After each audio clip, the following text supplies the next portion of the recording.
हमको पढ़ाएंगे, टॉपिक नहीं बताएंगे, हम खुद समझेंगे। ठीक है, तो हमारे पास में ये कुछ एक 5 बॉल्स हैं। इन 5 बॉल्स की खास बात ये है कि इनका साइज बढ़ रहा है। ये हमारी केमिस्ट्री में एक पर्टिकुलर सिचुएशन को सिग्निफाई करता है। कैसे? ये है हमारी सिचुएशंस जहां पर हम पीरियोडिक टेबल में डाउन द ग्रुप जाते हैं। डाउन द ग्रुप जाने पर इन जनरल हमारी एटम की एटम का जो साइज है वो बढ़ जाता है। ठीक है, अब एटम का साइज तो बढ़ता है, तो अब हम एग्जाम्पल के लिए ले लेते हैं एक तरीके से इस फैमिली को। अभी मैं इसका नाम भी नहीं बोलूंगा, कुछ नहीं बोलूंगा, हम इसको पूरे नाम से बोलेंगे। Hydrogen, lithium, sodium, potassium, rubidium, caesium, francium. ठीक है, तो आज हम इसी को लेके अपना स्टार्ट करेंगे। ठीक है, इससे होगा क्या वो देखेंगे। तो पहला तो हमारी इस फैमिली को हम बोलते हैं एल्कली मेटल्स।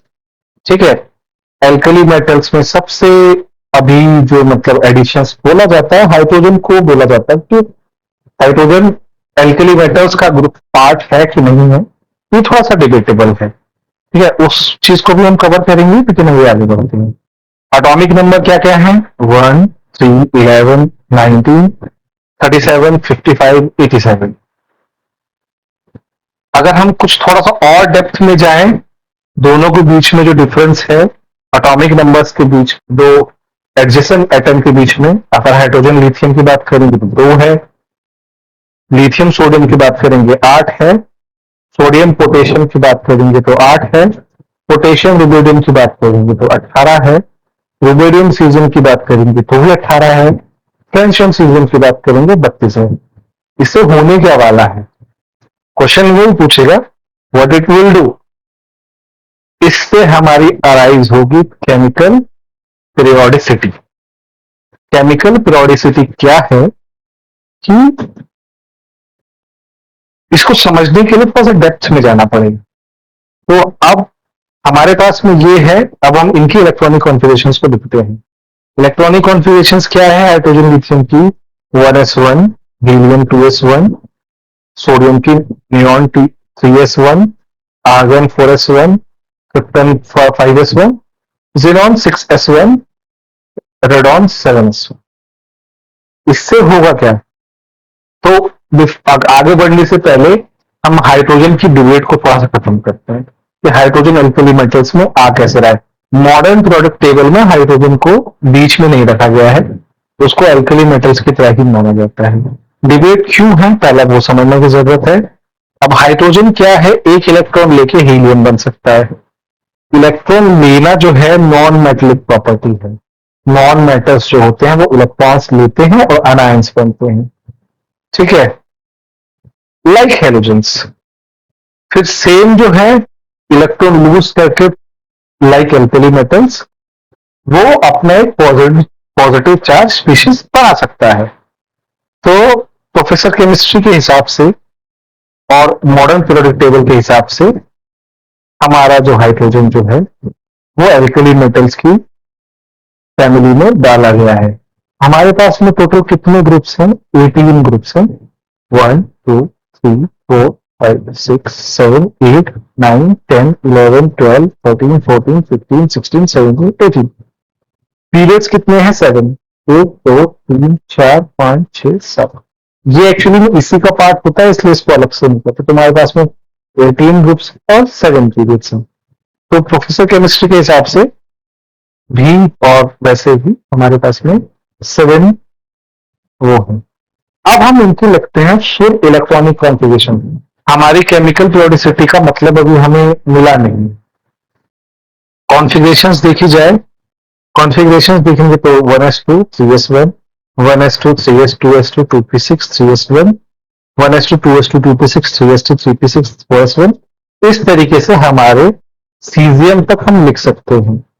अरे हमारे पास फ्रेंशियम कहां चला गया? कॉन्फ़िगरेशंस तो हमने सब लिखी, फ्रेंशियम को क्या हुआ? फ्रेंडशिप की भी कॉन्फ़िगरेशन होती है, वो रेडॉन 7:1। अब बात कर लेते हैं फ्रेंडशिप के बारे में। एल्कली मेटल्स में ज्यादा पढ़ा नहीं जाता है। क्यों नहीं पढ़ा जाता है?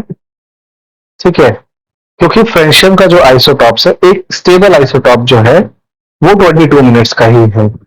सबसे इसकी कोई कमर्शियल एप्लीकेशंस है नहीं, बस कुछ जगहों पर ये मतलब कैंसर को डायग्नोस करने के लिए इस्तेमाल होता है, कहीं कहीं पर, नॉट हर जगह। इसके ऊपर एक बहुत ही मतलब क्या बोलेंगे, थोड़ी सी दुख भरी कहानी है कि जो इसको डिस्कवर कर रहा था उसने उसको मार दिया। तो एक आर्टिकल है इंटरनेशनल न्यूयॉर्क टाइम्स में, पब्लिशर्स का नाम भी मैंने डाल दिया है, ठीक है। तो आर्टिकल है, courage betrayed in the lab, my great great aunt discovered friendship and it killed her। तो ये किसी और के बारे में बात नहीं हो रही है, एक्चुअली मैडम क्यूरी के बारे में। तो इस आर्टिकल्स को आप पढ़ सकते हैं। तो हम वापस अपनी राम कहानी पर आते हैं। तो केमिकल प्रोडिसिटी की वजह से क्या हुआ, इनके कॉन्फ़िगरेशंस जो हैं वो रिपीट कर रही हैं, ठीक है। देखिए, ये सबके पास में आउटर एस इलेक्ट्रॉन्स में ही 1 इलेक्ट्रॉन है। ये भी केमिकल पीरियोडिसिटी है। अगर इनकी कॉन्फ़िगरेशन, इनकी इलेक्ट्रॉनिक कॉन्फ़िगरेशन, भले ही इनका वैलेंस शेल बड़ा हो, लेकिन इलेक्ट्रॉनिक कॉन्फ़िगरेशन ऑलमोस्ट सेम है। तो दे ऑल आर मेटल्स, ठीक है। क्या क्या चीजें हो रही है कॉन्फ़िगरेशंस में लिख चुका हूं, ठीक है। इसका मतलब क्या क्या है, अगर हम इसको कॉन्फ़िगरेशंस को देखने के बाद पढ़े तो क्या क्या चीजें इसमें हो रही है, वो चीज समझने वाली बात है।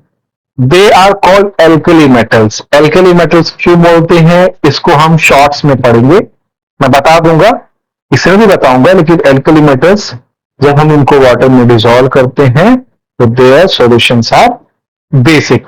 कुछ वीडियोस प्रोफेसर केमिस्ट्री की शॉर्ट्स में भी होंगी, तो शॉर्ट्स वाली वीडियोस भी देखनी है, ये वाली वीडियोस भी देखनी है।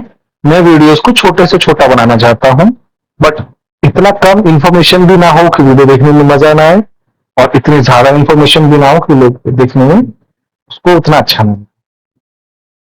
ठीक है, तो एल्कली मेटल्स में वापस हम इसी चीज पे आते हैं। 3 चीजें बढ़ती हैं। नंबर ऑफ प्रिंस, ये हमारा एन बढ़ता है। एन मतलब जो हमारा वैलेंस इलेक्ट्रॉन है उसका प्रिंसिपल क्वांटम नंबर बढ़ रहा है। और क्या बढ़ रहा है, नंबर ऑफ इनर इलेक्ट्रॉन्स, जो हम अभी बता चुके हैं। उसके बाद में हमारा न्यूक्लियर चार्ज बढ़ रहा है, या नंबर ऑफ प्रोटॉन्स भी बढ़ रहा है, क्योंकि ये न्यूट्रल एटम्स हैं, जितने इलेक्ट्रॉन्स होंगे उतने ही प्रोटॉन्स भी बढ़ेंगे। ठीक है, अभी एल्कली मेटल्स की, अब हम पहली जो इसकी चीजों के बारे में बात कर रहे हैं वो है एटॉमिक रेडियस।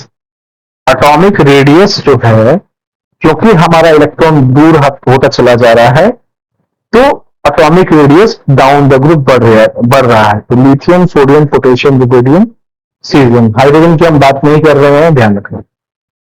लेकिन थोड़ा सा रुकने के बाद में हम क्या देखेंगे कि अगर हम लिथियम से सोडियम जा रहे हैं तो डिग्री जो इंक्रीज है 34 है, बहुत अच्छा इंक्रीज है। फिर हम सोडियम से पोटेशियम जा रहे हैं, ये इंक्रीज 45 है। ये भी एकदम ट्रेंड वाइज है, क्योंकि साइज और बढ़ना चाहिए। लेकिन जैसे हम पोटेशियम से सीजियम जा रहे हैं तो ये इंक्रीज बस 13 ही है। और और जब हम इससे थोड़ा आगे बढ़ते हैं तो ये इंक्रीज इतना ही है। हुआ क्या, अगर मतलब ये तो एक मोनोटोनस ट्रेंड होना चाहिए था ना, 34-45 से बढ़ता चला जाना चाहिए था। यहीं पर कहानी स्टार्ट होती है हमारे इलेक्ट्रॉन इलेक्ट्रॉन रिपल्शन की। एक्चुअली में क्या होता है कि इनर इलेक्ट्रॉन जो है आउटर इलेक्ट्रॉन को जस्ट प्रोटेक्ट नहीं करते हैं, उनके बीच में इंटर इलेक्ट्रॉनिक रिपल्शन भी होता है, जिसकी वजह से बहुत सारा टाइम में वो अपने आपस में ही लड़ते रहते हैं, और जिसके कारण इलेक्ट्रॉन जो है न्यूक्लियस के करीब आ सकता है। इसी वजह से जो हमारा जो ट्रेंड है वो सिमिलर नहीं है। ठीक है, यानी इंपॉर्टेंट चीज क्या है, इलेक्ट्रॉन इलेक्ट्रॉन रिपल्शन। उसके बाद क्या है हमारा effective nuclear charge. Effective nuclear charge क्या है कि जितने हम मतलब समझ रहे हैं कि जितना प्रोटॉन हमारा बढ़ रहा है, यानी जो हमारा इलेक्ट्रॉन इलेक्ट्रॉन रिपल्शन जो एक क्वांटिटी है ये डिसाइड करेगा कि कितना साइज हमारा पड़ना चाहिए। इस क्वांटिटी को मेजर करने के लिए हम क्या इस्तेमाल करते हैं, इफेक्टिव न्यूक्लियर चार्ज। वो क्या होता है, Z effective is equal to Z, ये एटॉमिक नंबर है, माइनस S, और कहीं कहीं पर इसको सिग्मा भी बोलते हैं। इसको बोलते हैं shielding constant. What is shielding constant? इस एल्कली मेटल्स को बताते हुए, ठीक है, हमारा है एक स्लेटर रूल। स्लेटर रूल क्या बोलता है कि हर एक, हाँ, चाहे हम 1s चाह रहे हो, 2s चाह रहे हो, 2p चाह रहे हो, एक उनका सर्टेन शील्डिंग का नंबर है, और वो शील्डिंग का जो नंबर है वही डिसाइड करता है कि तुम्हारा साइज कितना बढ़ेगा। तो प्रोफेसर केमिस्ट्री वापस आए अपनी स्लेटर रूल्स को बताने के लिए। स्लेटर रूल्स के हिसाब से मैं 3 का कैलकुलेट करके बता रहा हूं प्रोफेसर केमिस्ट्री। क्या बोल रहे हैं कि अगर हमें एस कैलकुलेट करना है तो ये एक रूल होता है, ठीक है, कि जो वैलेंस है, जो उसके जो इमीडिएट जो वो है, इसको 2 मल्टीप्लाई n-1 को 0.85 से मल्टीप्लाई करेंगे तो ये लिथियम के लिए आ जाएगा। 2 मल्टीप्लाई 0.85 इट इज 1.70। अब अगर इसी कन्फिगरेशन लिखेंगे तो 1s2 2s2 2p6, 2p6 में और 2s2 का 8 इलेक्ट्रॉन हो गए, और 8 मल्टीप्लाई 0.85, और जो हमारा बाकी जो इलेक्ट्रॉन्स हैं एस वाले जो हमारे 1s के हैं उससे 2 से मल्टीप्लाई करेंगे तो ये 8.8 हो गया। इसी तरीके से अगर हम शील्डिंग निकालेंगे तो शील्डिंग जो है बढ़ रही है साथ साथ, बट जो इफेक्टिव शील्डिंग कांस्टेंट है, जो इफेक्टिव न्यूक्लियर चार्ज है, तो अगर हम लिथियम के लिए तो 1.3 है, सोडियम के लिए 2.2, पोटेशियम के लिए 2.2 ही है, ज्यादा बड़ा नहीं है, ठीक है। और डिटेल में देखेंगे तो 2s के लिए 2 इंटू 0.85, 2s2 2p6 के लिए 8 मल्टीप्लाई 0.85, और 1s2 के लिए 2 इंटू 1, और इसके लिए पोटेशियम वाले के लिए 8 इंटू ये जो 3h3p है 8 इंटू 0.85, और रिमेनिंग के लिए 10 into multiply 10 into multiply by 1, तो इट इज अराउंड 16.80। इसी स्लेटर्स रूल्स की वजह से, ठीक है, हमारा जो है साइज जो है, हमारा जो साइज का जो इंक्रीज है उतना ज्यादा कांस्टेंट नहीं है।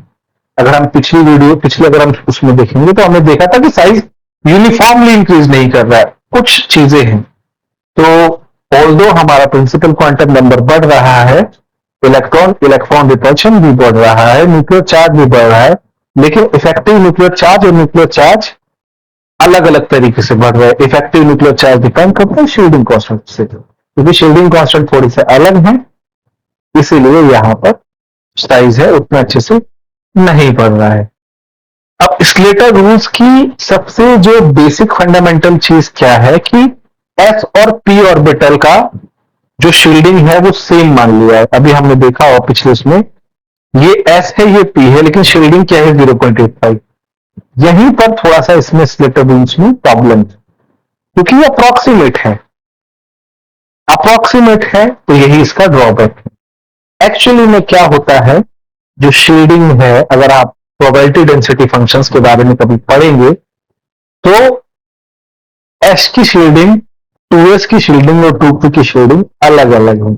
इसलिए इफेक्टिव न्यूक्लियर चार्ज कैलकुलेशन जब आप हायर एलिमेंट्स के लिए करेंगे तो जो एक्सपेक्टेड है और जो आप कैलकुलेट करेंगे उसमें बहुत सारा डेविएशन आएगा। तो प्रोफेसर केमिस्ट्री में आज हमको एटॉमिक रेडियस एल्कली मेटल्स का कैसे इंक्रीज करता है वो हमें बताया है। तो आई होप हमें ये वीडियो उसकी पसंद आएगी, और इसने ये भी बोल दिया कि एस एंड पी ऑर्बिटल्स है डिफरेंट शेडिंग और कांस्टेंट और शेडिंग इफेक्ट। और प्रोफेसर केमिस्ट्री ने बोला है थैंक यू वेरी मच। आप हमारे लेक्चर्स को सुनते रहिए, जितने ज्यादा आप हमारे लेक्चर्स को सुनेंगे उतनी अच्छी आपके डाउट्स क्लियर होंगे। आई होप आपको ये वीडियो पसंद आई। Thank you.